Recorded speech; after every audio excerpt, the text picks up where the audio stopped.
जो हम ये धारण करते हैं, भागवत भक्ति, ज्ञान, वैराग्य और त्याग का स्वरूप, इसका स्वरूप क्या है? हम रोज सत्संग सुनते हैं, सुनाते हैं, इसका तुम्हारे ऊपर कैसा प्रभाव पड़ रहा है? स्वरूप, श्रोता, उन्हें सुनने वाला, वक्ता, सुनाने वाला, उनके कैसे लक्षण होने चाहिए?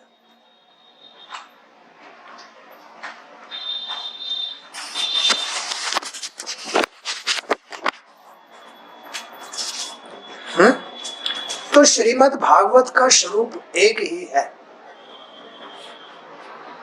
भगवान का स्वरूप एक ही है, सच्चाई, सत्य।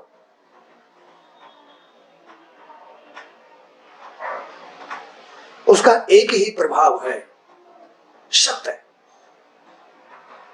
भक्ति, ज्ञान, वैराग्य और त्याग भागवत का एक ही स्वरूप है, वो है सत्य, सच्चाई, सत्य के साथ जीना, ईश्वर के साथ जीना, आनंद के साथ जीना। सत्य, आनंद, ईश्वर एक ही रूप है के साथ जीव का जीना भागवत का स्वरूप है। सत्य के साथ जीना, आनंद के साथ जीना, निरोग जीना, संसार से मुक्त रहना, ये भागवत का स्वरूप है। जो तुम ये भागवत रोज सुनते हो, जो सत्संग रोज सुनते हो, सुनने वाले और सुनाने वाले का ये कैसा लक्षण होना चाहिए? कह रहे हैं श्रीमद् भागवत का स्वरूप एक ही है। श्री सच्चिदानंद में भगवान श्री कृष्ण के रूप माधुर्य में जिन भक्तों की लगन लगी है, सच्चाई में, अच्छाई में, भक्ति में, ज्ञान में, वैराग्य में, त्याग में, श्री सच्चिदानंद में, श्री कृष्ण में जिनकी लगन लगी है, लगन, भाव, लगन और त्याग, बस यही भागवत को प्राप्त कराने का साधन है। भाव, लगन और त्याग से तुम भागवत को अपना सकते हो, उसके साथ आनंद से अपना जीवन व्यतीत कर सकते हो। वो है श्री सच्चिदानंद में भगवान श्री कृष्ण। उन भावुक भक्तों के हृदय में, ऐसे भावुक भक्तों के हृदय में जिनके मन में लगन लगी है,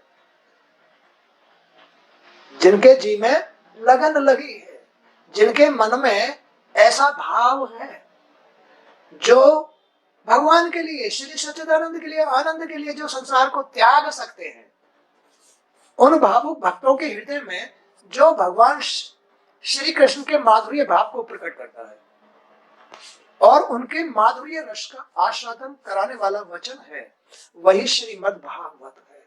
सत्य, मधुर, मीठा, सच्चा, अच्छा जो वचन है, वही भागवत है, जिसमें संसार का लेश मात्र भी कण नहीं है।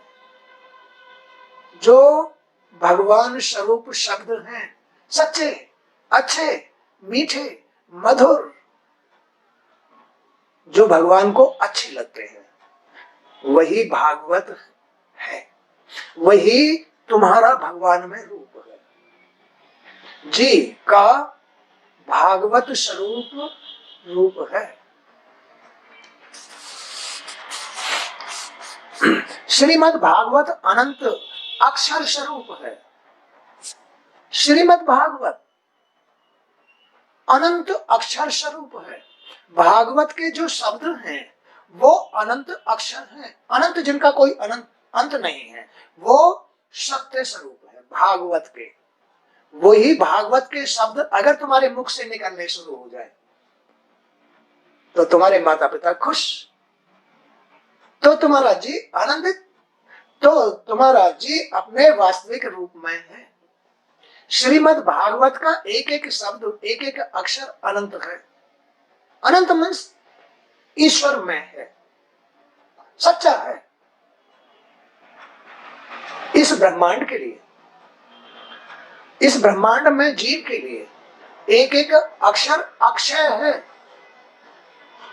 सत में अमृत में वाणी है, जिसको रसपान करके, जिसको पी करके, जिसको धारण करके ये जीव आनंदित हो जाता है, अनंत हो जाता है। अभी तो ये कुछ भी नहीं है, संसार में है तो कुछ भी नहीं है। श्रीमद् भागवत अनंत अक्षर स्वरूप है। इस ग्रंथ की श्लोक संख्या 18,000 है। इस भवसागर में अनंत दुखों और मोह बंधनों में पड़कर जो जीव डूब उतरा रहे हैं, जो जीव कभी भयभीत, कभी भ्रमित, कभी रोगी, कभी बदनाम, कभी दुखी तो कभी चिंतित, टेंशन, इस भवसागर में, इस संसार में, भवसागर में, इस भावनाओं के सागर में, अपने इस विग्रह के अंदर, भावनाओं के सागर में, सांसारिक भावों के सागर में जो जीव दुखों और मोह के बंधन में पड़कर, आसक्ति इच्छाओं के बंधन में पड़कर, अपने ज्ञानेंद्रियों के चक्कर में फंसकर जो जीव इस भवसागर में डूब रहे हैं, कभी ऊपर उभर जाते हैं तो कभी डूब जाते हैं, उनके लिए श्रीमद् भागवत नाव के समान सर्वोत्तम सहारा है। ऐसे जीवों के लिए, ऐसे जीव जो संसार में अपने ज्ञानेंद्रियों को श्रेय देते हैं, जो बहिर्मुख हो जाते हैं, जो खाली संसार में ही उनके नेत्र हैं, कान हैं, जीव बस संसार में कहीं से टेस्टेड सब्जी, टेस्टेड मीठा, टेस्टेड चिप्स, अगड़म झगड़म मिल जाए बस। ये जिह्वा, ये नेत्र कहीं सुंदर देखने को मिल जाए, ये कान कहीं चाहे अच्छा हो या बुरा सुनने को मिल जाए, ये त्वचा कहीं स्पर्श करने को मिल जाए, ये ज्ञानेंद्रियां तुम्हारे लिए इच्छा प्रकट कर रही है, तुम्हें इच्छित कर रही हैं, तुम्हें ये ज्ञानेंद्रियां वशीभूत कर रही हैं कर्म करने के लिए। इन कर्मेंद्रियों को संचालित करने के लिए ज्ञानेंद्रिय संकेत कर रही हैं, चलो इसमें लिप्त हो जाओ। तो ये भावसागर है, ये है भावसागर।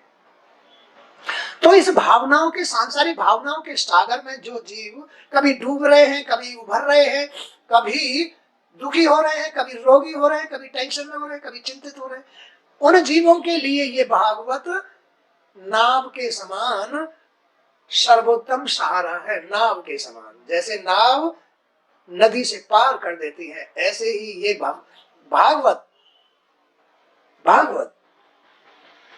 नौका के समान, नाव के समान संसार से पार करने की नाव, सहारा है।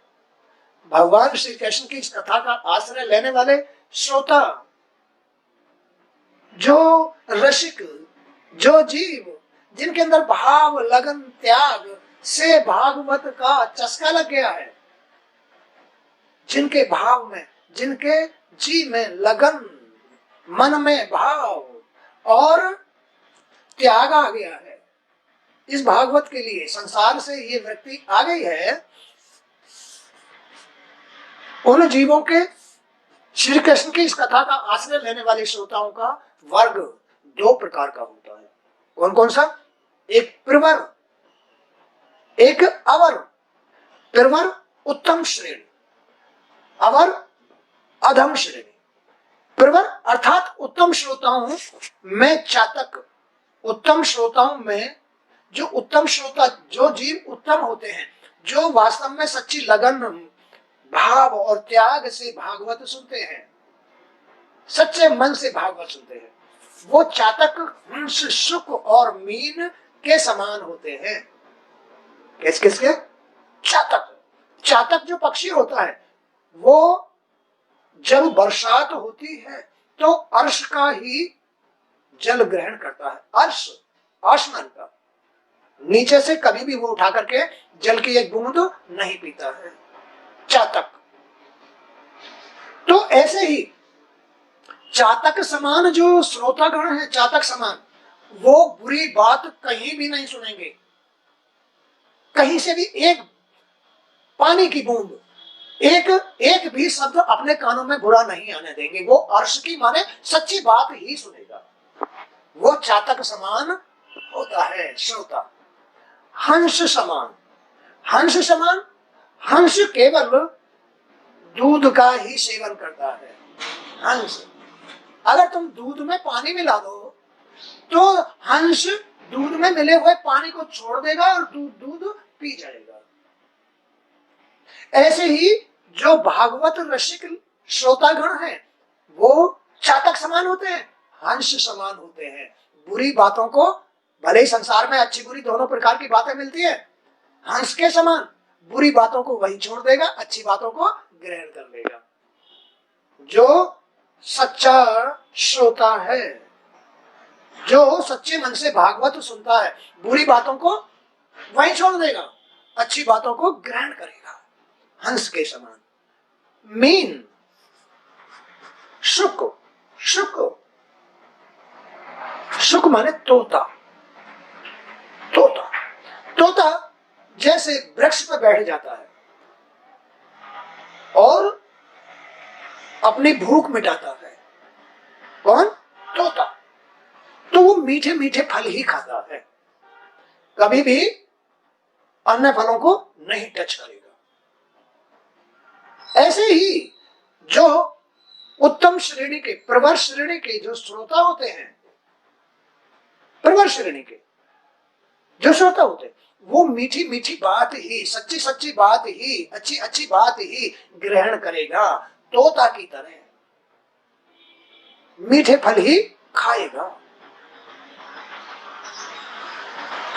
मीन की तरह, मीन जैसे जल में रहती है, मीन जल में रहती है, तो मीन क्या करती है?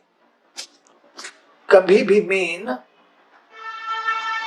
उसके अंदर जो गंदगी होती है उसको ग्रहण नहीं करती है, चाहे उसे भूखा रहना पड़े।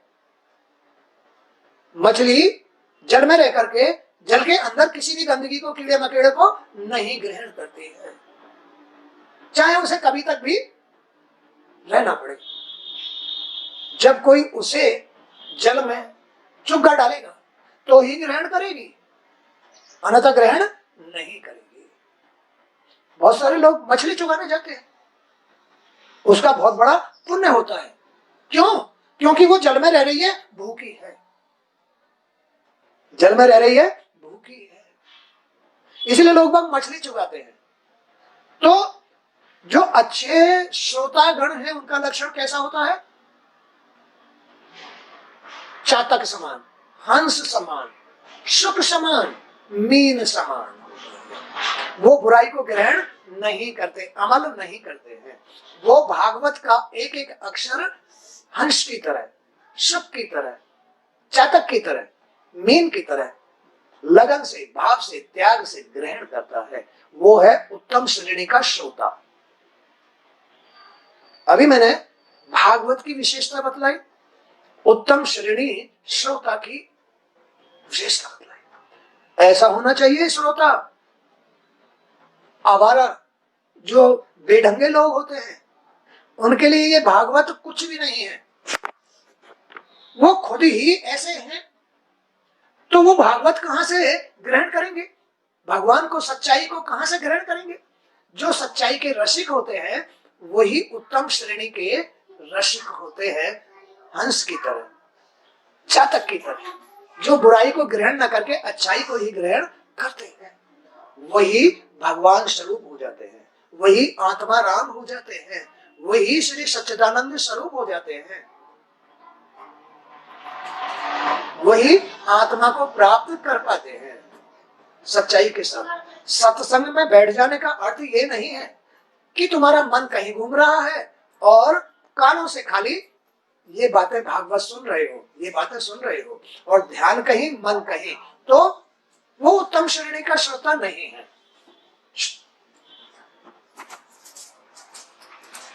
या तो बैठ जाओ, चलो। वो उत्तम श्रेणी का श्रोता नहीं होता है।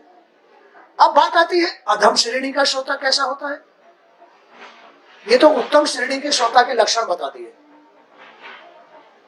अब अधम श्रेणी का श्रोता कैसा होता है। अधम श्रोताओं में वृक्क, भ्रुंड, वृष, उष्ण आते हैं। वृक्क, भ्रुंड, भ्रुंड एक पक्षी है, वृष माने बैल, उष्ण माने ऊंट। चातक पपीहे को कहते हैं, चातक पपीहे को कहते हैं। चातक स्वाति नक्षत्र में बादलों से बरसते हुए जल की ही इच्छा रखता है केवल। वो नदी, तालाब या सागर का जल नहीं पीता है। चातक केवल अर्श की बूंद के लिए ही तरसता रहता है। माने चातक समान होना चाहिए श्रोता को कि अच्छी बातों के लिए ही तरसना चाहिए, भागवत सुनने को तरसना चाहिए, पपीहे की तरह। जिसमें इस तरह की तड़फन होती है वो भागवत स्वरूप ही हो जाता है। जिसमें भागवत की तड़फ होती है उसमें श्रद्धा भी होती है, उसमें लगन भी होती है, उसमें त्याग भी होती है, और भगवान उसके लिए निश्चितली ही मिलेंगे। आत्मा उसको निश्चितली ही मिलेगी। ये जीवन जीने की कला है। तुमने जन्म तो ले लिया, लेकिन इस जीवन को, जन्म लेकर के जो जीवन जी रहे हो, इसे आसान करो, इसे सरल करो। कैसे होगी? भागवत सुनने से, भागवत स्वरूप होने से तुम्हारी यात्रा आसान हो जाएगी, आनंदमय हो जाएगी। नहीं तो इस संसार में क्या नहीं होता है? प्रतिशोध की भावना, घृणा की भावना, जलन की भावना, भेदभाव की भावना, तेरे मेरे की, राग द्वेष की भावना। इसमें कितना उत्पात है इस संसार में। तो ये जी कैसा हो जाता है? बड़ा दुखी हो जाता है। जीने को मन नहीं करता है, इसका जी का संसार में रहने को मन नहीं करता है। इसलिए ये जो श्रोता है, अगर इस भवसागर से पार होना चाहता है, इस भवसागर से, तो भागवत को धारण करो, जी में भागवत धारण। उसके लिए इतनी अच्छी लगन होनी चाहिए, उसे भाव लगन त्याग के साथ चातक की तरह प्यासा रहना चाहिए। कहीं से भागवत सुनने को मिले, सत्संग सुनने को मिले, गुरु जी की शरण मिले, तो भागवत सुनने को मिले, उसको आत्मा प्राप्त होती है। उसका आत्मा से जीवन सरल हो जाता है, उसमें विशेष आकर्षण आ जाता है, उस आदमी में, उसमें ज्ञान आ जाता है, उसमें तत्व ज्ञान आ जाता है, जीने की कला आ जाती है। उस जी के अंदर जीने की कला आ जाती है।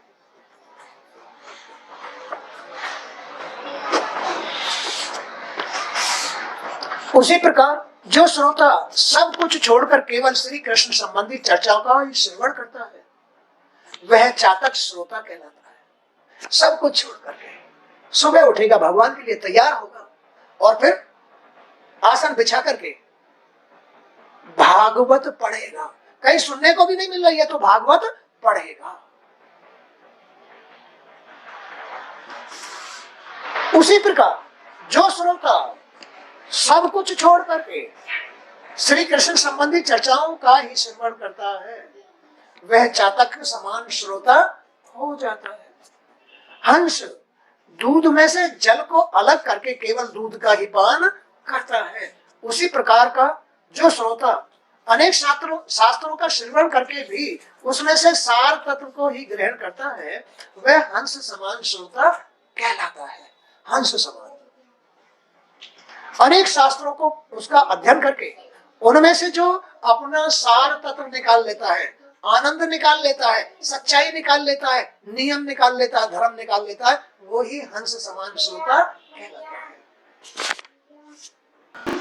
शुक अर्थात तोता, भली भांति पढ़ाया जाने पर अपनी मधुर वाणी से अपने पास आने वाले लोगों का मन मोह लेता है। अपने पास आने वाले का तोता मन मोह लेता है, वो उसको मीठी मीठी बातें सुनाता है। तो श्रोता कैसा होना चाहिए? सच्ची मीठी बातें करने वाला होना चाहिए। सच्ची अच्छी मीठी बातें, नियम धर्म की बातें करने वाला होना चाहिए, तोते की तरह, जो सबका मन मोह लेता है। ऐसा श्रोता होना चाहिए, चातक के समान होना चाहिए, हंस के समान होना चाहिए, तोते के समान होना चाहिए, मधुर वाणी से बात करने वाला होना चाहिए। अर्श की बूंद का, भागवत का एक एक शब्द सुनने के लिए तरसना चाहिए। हंस के समान बुरी बातों को त्याग करके अच्छी बातें ही ग्रहण करनी चाहिए। और इसी तरह से उसी प्रकार जो श्रोता कथावाचक व्यास के मुख से सुने उपदेशों को अपनी मधुर वाणी में दूसरों को सुनाकर उन्हें आनंद पहुंचाता है, वह सुख समान होता है, तोते के समान होता है। सुनी हुई गुरु जी की सुनी हुई बातों को जो दूसरों को सुनाता है, वो सुख समान श्रोता होता है। गुरु जी की सुनी हुई बातों को दूसरों को सुना करके आनंदित करता है। जैसे तुम ये वीडियो ले जाते हो और ले जाकर के इसे लोगों की भलाई के लिए, तो ये तुम्हारा सुख रूप है, तोते के समान गुरु जी की बातों को लेते हो और लोगों के कल्याण के लिए, आनंद के लिए बांट देते हो, तो ये सुख समान श्रोता हो गए तुम। एक तो होता है सुख समान, एक होता है मीन समान, एक होता है चातक समान, एक होता है हंस समान। 4 प्रकार के श्रोता होते हैं। अब मीन समान, मीन माने मछली, अर्थात मछली क्षीर सागर में मौन रहकर अपलक अपनी आंखों से देखती हुई सदैव दूध का ही पान, सदैव दिए हुए भोजन को ही ग्रहण करती है, दिए हुए डाले हुए भोजन को ही ग्रहण करती है, दूध को ही ग्रहण करती है। बाकी जल में रह करके वो कुछ नहीं खाएगी, न कीड़े न मकोड़े न काई न मिट्टी, कुछ नहीं खाएगी, न जल पिएगी। जल में मछली कुछ भी ग्रहण नहीं कर सकती। ऐसे ही जो अच्छे श्रोता होते हैं वो संसार में रहते हुए संसार की सारी बातों को त्याग करके केवल दूध का ही श्रवण, अमृत का ही श्रवण, भागवत का ही श्रवण करते हैं, उत्तम श्रेणी के श्रोता कहलाते हैं। वही है उत्तम श्रेणी के श्रोता।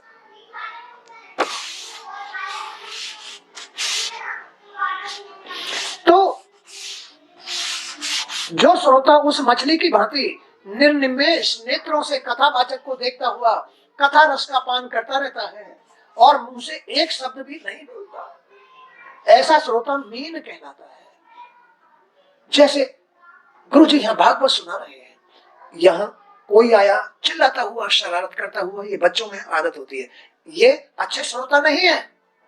अब जैसे कोई आया यहाँ शोर मचाता हुआ, उसको पता है भागवत हो रही है, तो वो ये करेगा वो करेगा, यार इसे लाओ भाई इसे लाओ, वो अच्छा श्रोता नहीं है।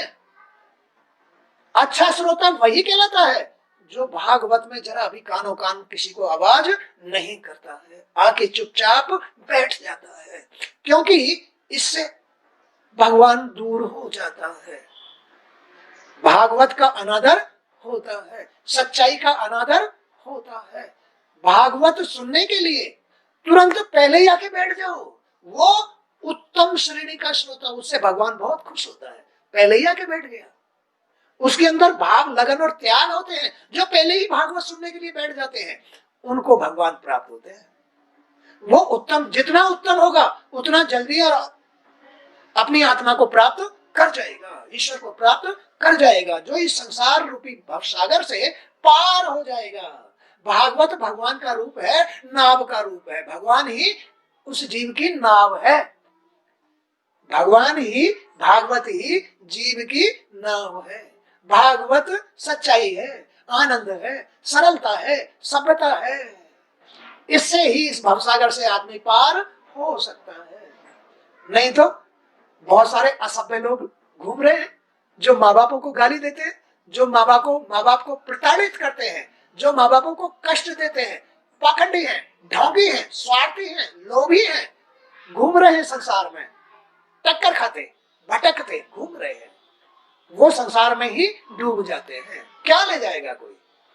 लेकिन जो उत्तम श्रेणी के श्रोता होते हैं, जो भागवत रसिक होते हैं, उन्हें इस संसार की बुराई से, कुछ तेरे मेरे से, राग द्वेष से या विषय विकारों से, इच्छाओं से कोई संबंध नहीं होता। वो भागवत सुनने के लिए पहले ही आ बैठेगा, क्योंकि उसे उसमें आनंद आता है, जी शांत, मन शांत होता है, जी संतोष में हो जाता है, और भगवान उसकी नाव बन जाते हैं, उसी जीव का सहारा बनते हैं जो मन से शांत होता है, शुद्ध होता है और जी से संतोषी होता है। भगवान उसकी ही नाव बन करके उसे अपने नाव में बैठा लेते हैं, पार कर देते हैं।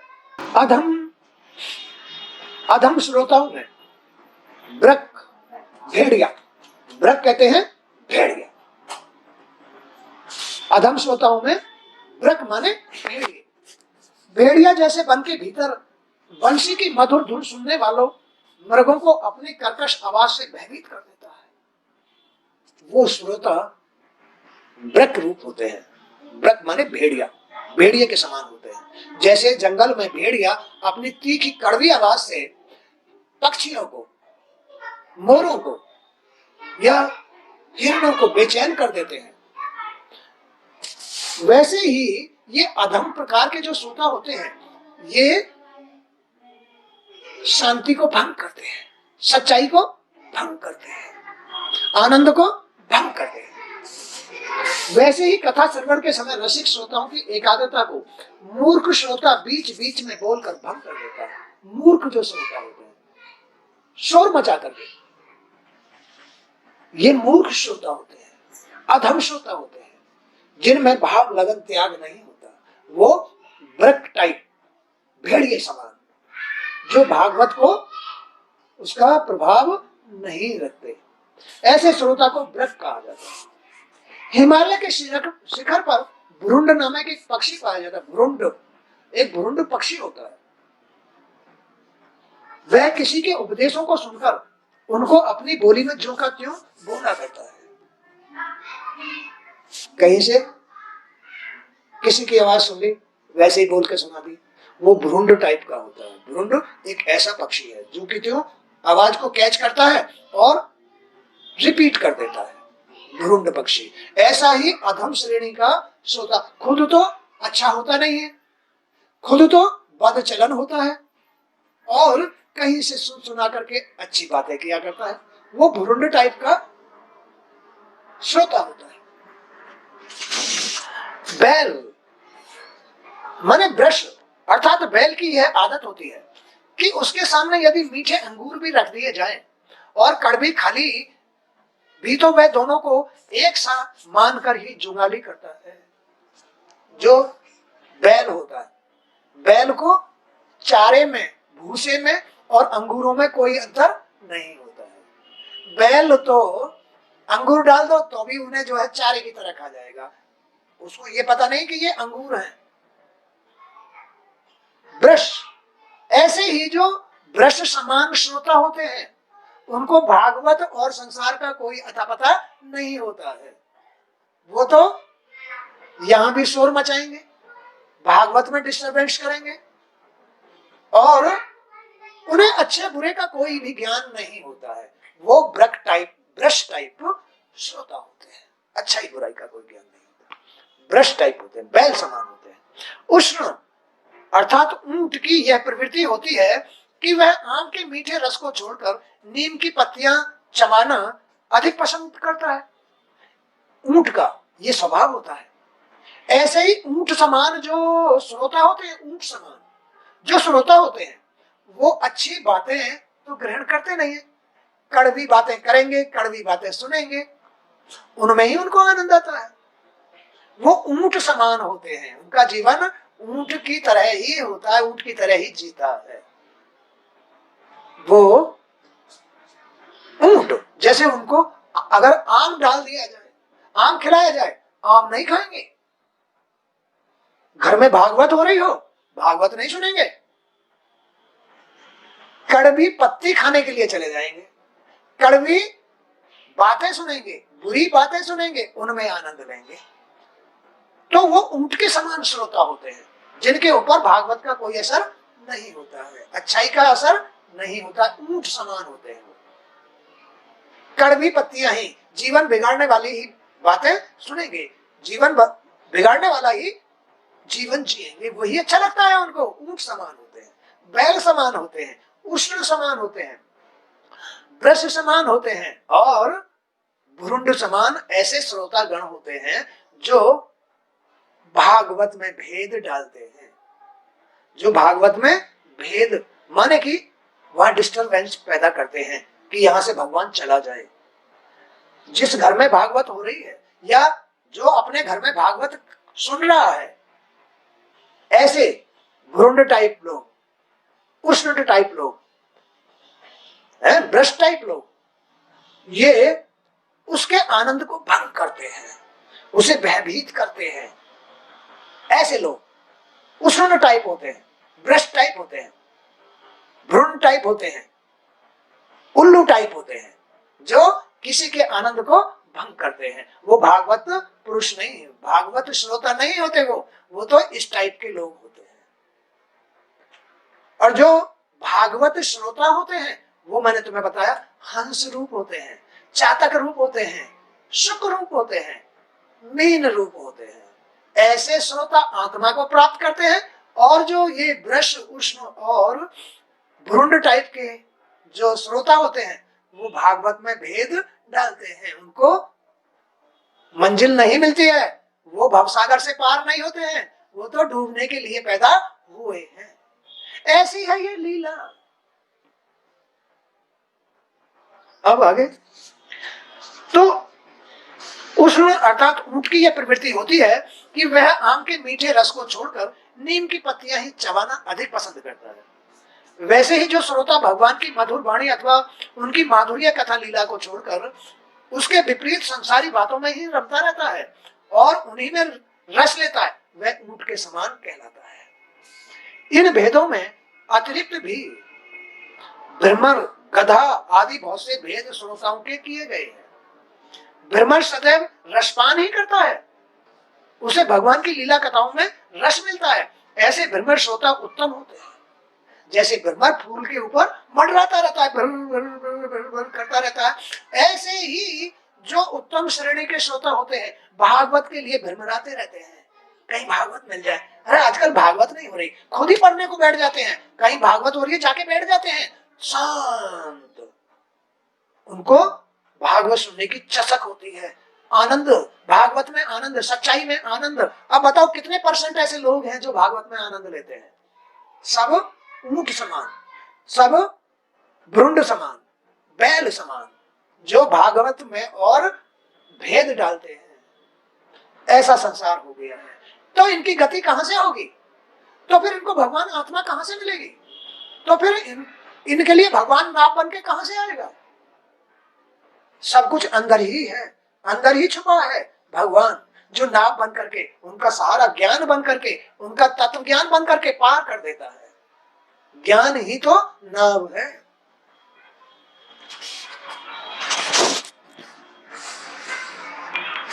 मात्र दिखावे के लिए ऐसी लीला कथाओं के उत्सव में भाग लेते हैं। वे भक्तों के बीच बैठकर भी सोते रहते हैं।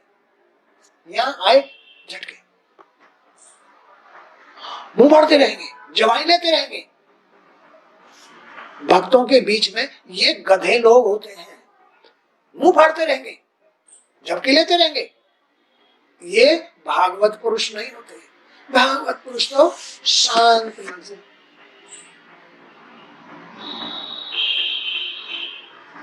वो तो बिल्कुल शांत होकर के बैठ जाता है और भागवत के एक एक शब्द का रस निचोड़ता रहता है और ग्रहण करता रहता है। वही उसकी आत्मा है, वही परमात्मा की कृपा है, वही है परमात्मा की कृपा। अपने अंदर जो छुपा हुआ परमात्मा है, आत्मा है, उसको प्राप्त करना नेचुरली अपने आप ही प्राप्त हो जाएगी। जो शांत मन से आंख बंद करके, हाथ जोड़ करके, मौन होकर के भागवत के एक एक शब्द का अर्थ ग्रहण करता है, आत्मा प्राप्त होती चली जाती है, ज्ञान वृद्धि होती चली जाती है, तत्व ज्ञान जीने की कला आ जाती है। वो है उत्तम श्रोता। बाकी जो अधम श्रोता होते हैं, कभी उठते हैं कभी बैठते हैं, कभी कहीं जाते हैं, कभी देर से आते हैं, कभी कैसे करते हैं, कभी जवाई लेते हैं तो कभी सोने लगते हैं, कभी उनको उनके पैर सो जाते हैं, उन्हें झटकने लगते हैं। ये अधम श्रेणी के श्रोता होते हैं, उनकी नाव पार नहीं होती है। नाव पार तो तभी होती है जब उसमें वो अटूट श्रद्धा से शांत होकर के उस रस को, अमृत को ग्रहण कर लेता है, तो आत्मा प्राप्त हो जाती है। ये है भागवत श्रोताओं के लक्षण। तो जिनके यहाँ भागवत कथा होती हो और लोग पूरे मनोयोग से कथा श्रवण में लगे हो, उनकी सेवा और सहायता निसंकोच होकर तन मन धन से करनी चाहिए। सुन लो क्या कहा है, जिनके यहाँ भागवत होती हो, जिनके यहाँ भागवत कथा होती हो और लोग पूरे मनोयोग से कथा श्रवण में लगे हुए हों, उनकी सेवा करते रहना चाहिए। चाय से, पानी से, है ना, बिस्किट से, खाने से सेवा करते रहना चाहिए ऐसे लोगों की। वो भगवान की सेवा है। भागवत भक्तों की सेवा करना सबसे श्रेष्ठ है। संत जो शुद्ध सदे हुए संत हैं, उनकी सेवा करना सबसे श्रेष्ठ है। भूखे उपवास करने वालों की, भूखे या उपवास करने वालों की सेवा करना सबसे श्रेष्ठ है। संतों की, महापुरुषों की सेवा करना सबसे श्रेष्ठ है। ऐसे भागवत भक्तों की सेवा करना सबसे श्रेष्ठ है। मिनट नहीं लगती है भागवत भगवान को प्राप्त करने में, आत्मा को प्राप्त करने में देरी ही नहीं लगती है, क्योंकि उनके पास तो आत्मा होती है।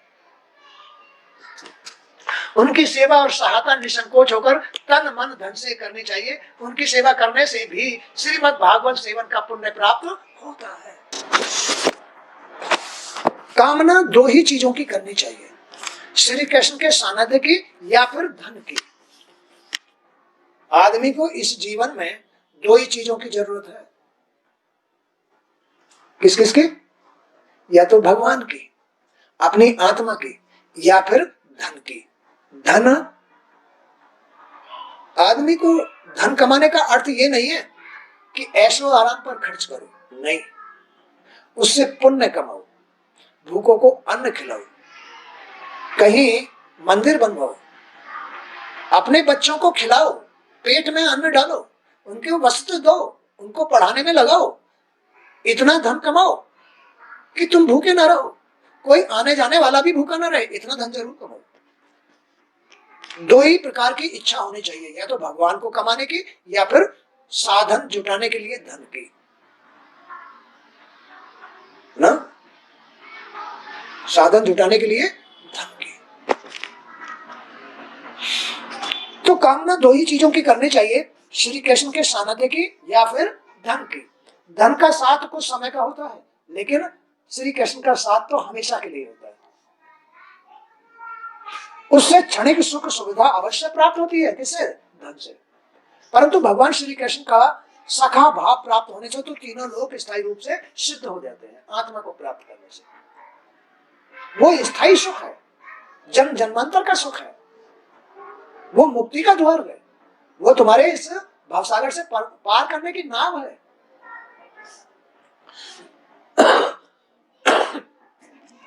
जैसा वक्ता हो वैसा ही यदि श्रोता भी हो तो कथा में पूरा रस प्राप्त होता है। जिस प्रकार व्यास जी, गुरु जी कथावाचक सुनाने में रस आनंद ले रहे हैं, ऐसे ही श्रोता गण भी सुनने में आनंद ले।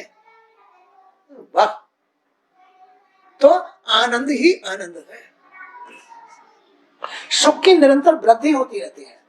विपरीत विचारधारा के होने पर कथा में रसाभास हो जाता है, फल प्राप्ति के स्थान पर हानि हो जाती है। अगर अभी एक भागवत कथा हो रही है, अभी आके कोई डिस्टर्बेंस कर दे तो एकदम, क्योंकि आत्मा शुद्ध हो गई है, आत्मा शुद्ध हो गई, और कथा में कोई आकर के डिस्टर्बेंस पैदा कर दे, बच्चा या कुछ भी, तो तुरंत आत्मा भड़क जाती है, एकदम वो अपराध है, क्योंकि शुद्ध आत्मा है। शुद्ध आत्मा इस डिस्टर्बेंस से तुरंत भड़क जाती है और वो एक अभिशाप बन जाती है, अपराध बन जाती है, बदुआ बन जाती है कि ये यहाँ के कैसे इसने डिस्टर्बेंस किया, मेरे आनंद में कैसे इसने खलल डाली। तो इसलिए कभी भी श्रोता और वक्ता के बीच में ऐसा कोई श्रोता ना बैठा हो जो बीच बीच में बोलता हो, नहीं तो रस नहीं आएगा, नहीं तो वहां भगवान प्रकट नहीं होंगे, नहीं तो आत्मा प्राप्त नहीं होगी और रसाभास हो जाएगा। लेकिन यदि वक्ता और श्रोता दोनों ही श्री कृष्ण के परम भक्त हैं तो सिद्धि अवश्य प्राप्त होगी। श्रोता सुनने वाले और सुनाने वाले दोनों रसिक हैं, श्रेष्ठ हैं, भक्त हैं, तो सिद्धि अवश्य प्राप्त होगी, तुम्हारी मनोकामना अवश्य पूर्ण होगी, अवश्य पूर्ण होगी। तो श्रीमद् भागवत कथा के प्राण में यदि अनजाने में भी कोई कमी रह जाए किंतु हृदय में पूरा प्रेम भाव और श्रद्धा हो तो विधि विधान की कोई आवश्यकता ही नहीं है। अगर तुम्हें भागवत सुनने में या सुनाने में पूरा आनंद लिया जा रहा है, सुनाने में और सुनने में पूरा आनंद लिया जा रहा है, तो यहाँ फूल लाने की जरूरत, ना यहाँ भोग लगाने की जरूरत, ना यहाँ फूल चढ़ाने की जरूरत, ना यहाँ केले खड़े करने की जरूरत, ना यहाँ चित्रकारी करने की जरूरत, यह किसी बात की जरूरत नहीं है। अगर यहाँ तुम श्रोता और वक्ता दोनों रुचि के साथ आनंद के साथ सुन रहे हो या सुना रहे हो तो यहाँ नियम धर्म की भी कोई जरूरत नहीं है, विधि विधान की भी कोई जरूरत नहीं है। आनंद लो, बस आनंद लेना चाहिए। तो भगवान श्री कृष्ण तो प्रेम के भूखे हैं, केवल भाव के भूखे हैं। भाव में उनके प्रति भाव होना चाहिए, प्रेम होना चाहिए, लगन होनी चाहिए, त्याग श्रद्धा होनी चाहिए। आपके धन धान्य की उन्हें कोई आवश्यकता नहीं है। भगवान को तुम्हारे धन की, तुम्हारे भोग की, तुम्हारे वस्त्रों की, इनकी कोई आवश्यकता नहीं है। वे तो स्वयं ही लक्ष्मी के स्वामी है, धन के स्वामी है। उन्हें हम दे भी कह सकते हैं। हमारे पास जो कुछ भी है सब उन्हीं का दिया हुआ है और वो दिए हुए को कभी भी वापस नहीं लेते हैं, इतने सत्य है। सब कुछ तो उनका दिया हुआ है, हम उनको क्या दे सकते हैं? इसलिए वो तुम्हारे धन के या वस्त्रों के भूखे नहीं है, वो तो केवल श्रद्धा के भूखे हैं। आओ बैठो, प्रेम से चुपचाप बैठ जाओ, भागवत और सुनते रहो, इतना रस लो, इतना आनंद लो कि तुम्हारा सर्वस्व ये संसार छूट जाए, मन शांत हो जाए, शुद्ध हो जाए, जी एकदम आत्मा में हो जाए। ऐसा आनंद लो शांति के साथ, एकाग्रता के साथ। तो भगवान तो भाव के, प्रेम के, इसी चीज के तो भूखे हैं, भाव के भूखे हैं। भाव के साथ, श्रद्धा के साथ उनकी भागवत सुनो। वो तो स्वयं लक्ष्मी पते हैं, उन्हें धन की कोई कमी नहीं है, उन्हें संसार की किसी वस्तु की जरूरत नहीं है, उन्हें कोई इच्छा नहीं है। तो फिर भगवान खुश हो जाते हैं। हमारे पास जो भी है सब उन्हीं का दिया हुआ तो है। वैसे प्रयास यही करना चाहिए कि जब भी श्रीमद् भागवत कथा का शुभारंभ किया जाए तो शुद्ध तन मन से, पूर्ण भक्ति भाव और श्रद्धा से ही किया जाना चाहिए। गुरुजी अगर तुम्हें भागवत सुना रहे हैं तो पूर्ण श्रद्धा के साथ सुनाएं, चंचल मन से नहीं। अभी गुरुजी कहीं से घूम के आए, कहीं से आए, भागवत सुनाने से पहले थोड़ा अपने मन को शांत करो, जिससे भागवत में अरुचि ना आए। भागवत में अरुचि आ गई तो भागवत का रस गया, आनंद गया, अमृत गया, सुख गया। इसलिए मन को शांत करके, श्रोताओं को, वक्ताओं को, दोनों को मन को शांत करके सुनना चाहिए, तो तुम्हें आनंद मिलेगा। तो तुम्हारी मंजिल, जहां तुम्हें पहुंचना है, आत्मा को प्राप्त करने में मंजिल थोड़ी रह जाती है। एक दिन तुम्हें मंजिल तक, यही भागवत मंजिल तक पहुंचा देगी, तुम्हारे पाप लेविल कर देगी, तुम्हारे मन को शांत और शुद्ध कर देगी। जब तक तुम्हारे मन में ये संसार बसा है किसी भी तरह से, तब तक तुम्हारे अंदर पाप बसे हैं। तुम्हारे मन में और जी में इतना सा भी लेस मात्र भी संसार है, विषय, विकार, इच्छाएं, ये वो, तो अभी पाप है। इनसे मुक्ति तो भागवत ही दिलाती है। भागवत से जी और मन बिल्कुल शुद्ध होकर के आत्मा को प्राप्त भगवान का साथ दिला। प्रतिदिन कथा के विश्राम पर भगवान श्री कृष्ण की लीलाओं का संकीर्तन अवश्य करना चाहिए और प्रसाद ग्रहण करना चाहिए। जब तक कथा क्रम चले तब तक मन और शरीर की शुद्धि परम आवश्यक है। मन और शरीर की शुद्धि परम आवश्यक। कथा के अंत में कथावाचक को प्रेम से भोजन कराए, वस्त्र दे, आभूषण दे, गौ स्वर्ण आदि गुरु दक्षिणा के रूप में देकर उन्हें प्रसन्न करे। श्री सुखदेव जी के मुख से कहा गया वह श्रीमद् भागवत पुराण कलयुग में साक्षात श्री कृष्ण का प्रेमानंद स्वरूप पाने का एकमात्र साधन है। भागवत श्री कृष्ण को प्राप्त करने का एकमात्र साधन है इस कलयुग में। इस तरह से श्रोता और वक्ता के लक्षण होने चाहिए। भागवत तो श्री कृष्ण का रूप है। यही है कलयुग से उभारने का साधन, यही है मंजिल तक पहुंचाने का साधन, यही है ज्ञान तत्व ज्ञान आत्मा को प्राप्त करने का साधन। जीव को इसमें शुद्ध मन से, शुद्ध भाव से, शुद्ध लगन त्याग से आनंद लेना चाहिए। तो आज का सत्संग भी यही तक। जय श्री कृष्ण। हे गोविंद आपकी जय हो, हे वासुदेव आपकी जय हो, पावन ब्रह्म परमेश्वर आपकी जय हो, सर्वानंद आपकी जय हो।